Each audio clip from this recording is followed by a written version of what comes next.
Testing, testing, testing. JB here, JB here. Hope everyone's doing outstanding. June 4th, 2024, about 36 minutes to the close. Just going to talk really quick, not much going on today. Take a look at the SPY, or the S&P is pretty much flat on the session. Hit lows about the noon hour, 525, held that all the way up to 529, and it's kind of chopping around here. So, set on the watch list this morning. Probably more chop today, probably more chop tomorrow until we get to the end of the week. Maybe the jobs report gives a little more oomph to stocks. But I think it bodes well that we hold the line here. And also, if you look at the SPY, the Bollinger Band's getting tight, and that hasn't happened since early April. Unfortunately, when it happened in early April, we had a little pullback. Hopefully that's not the case, but definitely something to watch there. So some individual names, and first I've been talking about Spot the last 2 days. They announced the rate hike in the U.S. yesterday. The stock spiked, then gave back the gains all the way down to 308, closed at 313. Was watching again today, started to get some action, went and got some weekly strikes. It kept going all the way up to 324, 324 change. Was able to lock some of the calls in to cover costs, a little bit of profit, and I'll hold the rest. Still plenty of time. I think, and you take a look, it's all-time highs. It hit today. I'm not sure if it's going to be an all-time high close, but I certainly think it bodes well, especially if the market holds ground tomorrow. If it's green, I think trades into the 330s and beyond. So uh, take a look back in April. It moved up into the 310, 315 area, pulled back, then earnings up to 320. And here we are again, back at the 315, 320 handle. I think it bodes well. So I'm not going to add anything more, but I'll continue to hold those strikes into tomorrow as long as there's no crazy pull into the end of the day. VKTX, how disappointing. Great great data this morning. So when I talk about some of the things that make VKTX a very attractive M&A target, they're best in class in their GLP-1 oral, best in class in their regular GLP-1 drug, and then now they have this NASH, and the NASH is almost like the wild card because I don't think any of the valuation of VKTX has NASH involved whatsoever. And I talk about Madrigal MDGL, which is a name I used to trade back in the day. Same with Intercept. Those were both supposedly going to be the first NASH names to market. Intercept got acquired, substantially lower price than when I was trading. Well, I traded on and off when it was down in the teens, but I think it was $19 got acquired for. So that was taken off the market, and they actually pulled out of the NASH competition because I don't know if it was about the drug or things like that, but needless to say, that left Madrigal, MDGL. They were the first to get approved by the FDA. Their drug just came out a couple months ago, and they trade $6 billion value, well, $5.8 billion valuation. And VKTX is, well, where it's trading now, they're probably an equal valuation. And VKTX's NASH data came out better than MDGL's this morning. So if you just did it on a apples to apples comparison, just on the NASH drug, you would think VKTX should trade. You got to discount a little bit about how long it will take to get to market, but I think there's a premium for M&A, and then you look and it has the GLP-1 side, which I think is undervalued as well. So I'm kind of surprised here. And you look at analysts this morning, this afternoon, just continuing to reiterate buy ratings, price targets. Maxim came out $120 price target. HC Wainwright $90. Raymond James reiterated as a strong buy. I think they're like 130 or so, 115. I'm just gonna wait for the dust to settle, but maybe tomorrow's the day to add some more strikes on VKTX.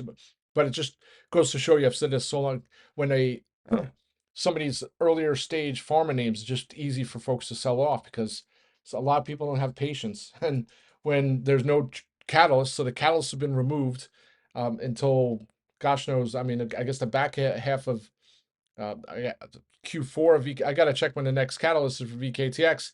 So outside of any M&A, that those catalysts are removed. So it's very easy for folks who either are long or want to take advantage of maybe pressuring the stock to come in and take advantage. So at some point I'll add some more strikes. GPCR all the way up to 59. Right after the open, down to 52, and it's been kind of churning here, just holding the last couple of my June 55s. I'll probably just wait, but at some point I'll look to add some more strikes to play. I think it trades into 60s and beyond, but it seems the GLP-1 space is taking a little breather, at least names like Turn, for example. All right, so that's that. There's GPCR. And if you look at GPCR, nice candle. I mean, it was 34 and change yesterday morning, all the way up to, I'm trying to look at my candle here. but it's holding its gains. And considering how much it gained yesterday, I think that bodes well. I'm not going to say too much about Broadcom. I mean, it's still under its 50-day moving average, and I'm not I'm not getting my bear suit out on the name. But if we do have some weakness, I mean, I could see it trading down to $1,200 for no other reason than people are taking profits. So definitely watching that one. Look at Spotify's hitting highs here. Some other disappoint. I mean, Dell HPQ. I mean, Dell's up nearly 3%. It's going to need a couple more of those days to really get going. I mentioned on the watch list this morning. I think I'm not saying to not look at the conference call and concerns around their margins in their AI servers, but they're not a non-for-profit company. So if they find a sector that they're in and they're not making money, it's not like they're just going to make the product and just sell it flat without making money. So to say that they're going to have zero margins on AI servers, it sounds great. It's a great narrative if you're bearish or you want to take profits or you think it's overbought. But to me, I just don't. You can't be a publicly traded company and sell something for no profits unless you want to be out of business, right? And uh, there's always been razor thin profit margins on especially computing companies, things like that. So they have to find every avenue to cut corners, cut costs, things like that. I just think Dell trades higher in the coming weeks and months. It's just unfortunate. It was all the way up into the 140s yesterday. I thought it was going to be a gap and go after Friday's pullback, but maybe we have to wait tomorrow or the next day.